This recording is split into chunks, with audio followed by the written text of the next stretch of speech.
story, Latin America moving to the right in the Trump orbit. Wow. And incidentally, Mr. Trump in Pennsylvania touting manufacturing. Manufacturing is hot as a pistol. Anyway, we've got Liz Peek, Fox News contributor. We've also got Steve Forbes, Forbes Media chairman and editor-in-chief, both of you. Thank you very much. Liz, start with you. So let's see, we got the list here. Colombia, Argentina, Bolivia, Venezuela, Ecuador, Peru, Honduras, and Costa Rica. All surrounding Brazil, which is the last sort of socialist communist hangout. Lula, the president, hopeless left-winger, but maybe he can be overturned. But this is interesting. These are people who, by and large, line up with Mr. Trump one way or another and against the left-wing status quo. Well, and nothing about this should be surprising. Why? Because they face the same kinds of problems that Donald Trump went after in the United States. Immigration, which has been for a lot of those countries a really serious problem. Transnational criminals coming across their border. Gang warfare, which, you know, guess what? They don't really welcome. Inflation in some of these countries has been a problem. But it really has, I think, mostly to do with crime and low growth, no economic stimulus plan making any impact in the lives of the people. So the Wall Street Journal characterizes this as an anti-incumbent sort of fever that's going through South America.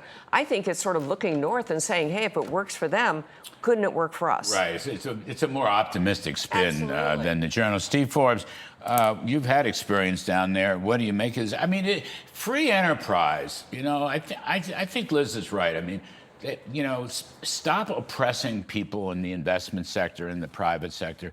And also, the influence of China's on the way and the influence of Russia's on the way. Cuba may wind up falling too, for all we know. What do you make of it? Oh, I think that it's a great move. And the key thing is to show those countries how this can work. And that means keeping out the IMF, which always tells countries to devalue and raise taxes. And getting our friend Milei and president of Argentina finally dollarized, since nobody likes that trashy currency, which is still a big problem down there. You dollarize in Brazil, that's going to take off like a rocket. And in Colombia, they once cleaned out the gangs that were running that country. Now this new president's going to do it again. But again, his predecessor who cleaned them out in the early 2000s was not good on economics. So we have to get that supply side message down there and reward them with lower tariffs. Say, you do right policies, by golly, we can work together. Well, we're going to negotiate. We're going to renegotiate USMCA. And the possibilities, I know that's just the three countries, Canada, Mexico, and the U.S., but you could have a grander, writ large trade zone in the Americas. Might even have Greenland in there, by the way, heaven forbid. But this would be, you know, there's potential there. Trump would probably love that if they lowered their trading barriers and they start lining up. One other, Trump is in Pennsylvania today at the Mack truck plant, and he was in Reading. Manufacturing, he's touting manufacturing. It's very fashionable to beat up on manufacturing, but Institute for Supply Managers Manufacturing Index is up 12% from December. We got the S&P Global Purchasing Managers for the U.S. today. It's up 5 of the last 6 months, okay? So more manufacturing numbers. Production is up 4% at an annual rate in the last 3 months. Business equipment is up almost 10%. I mean, we're having a manufacturing renaissance. Nobody wants to talk about it. It's very strange. All those numbers you cited are the best in like 4 and 5 years. It is just taking off. And so why, again, we should not be surprised. Everything that Donald Trump has done is geared towards exactly this happening. Reshoring, that's something we haven't talked about in months and months, but that was the whole point of the tariff regimen that he rolled out.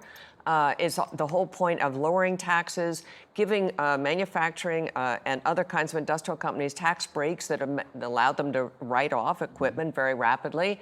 He has created a very good scenario here, and the final element is energy. Because when you look at manufacturing and all other kinds of products being produced in the United States compared to Europe, we have a gigantic advantage in low energy costs. So, you know, energy that's should big. be part of the manufacturing story. Yes, and absolutely. Construction is part of the manufacturing story. So he's going out there and trying to persuade people because he has to fight the media, Steve Forbes. But really, the tide has turned in his favor, and now the energy prices are coming back down. We'll have I don't know, $3, $3.25 gasoline, late summer, early fall.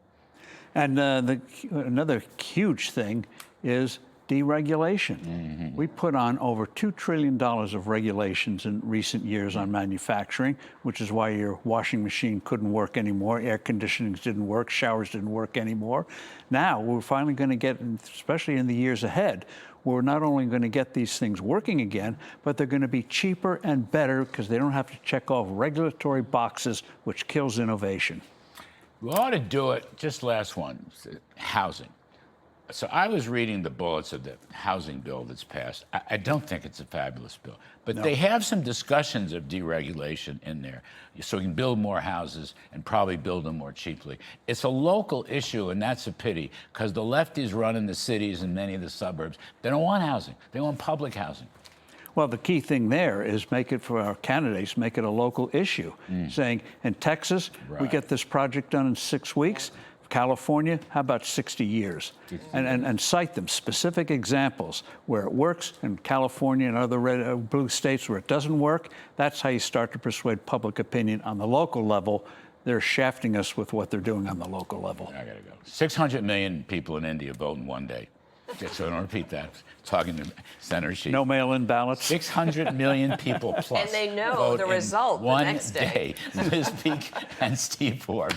I'm Kudlow. We'll be right back. Republicans are going to fight.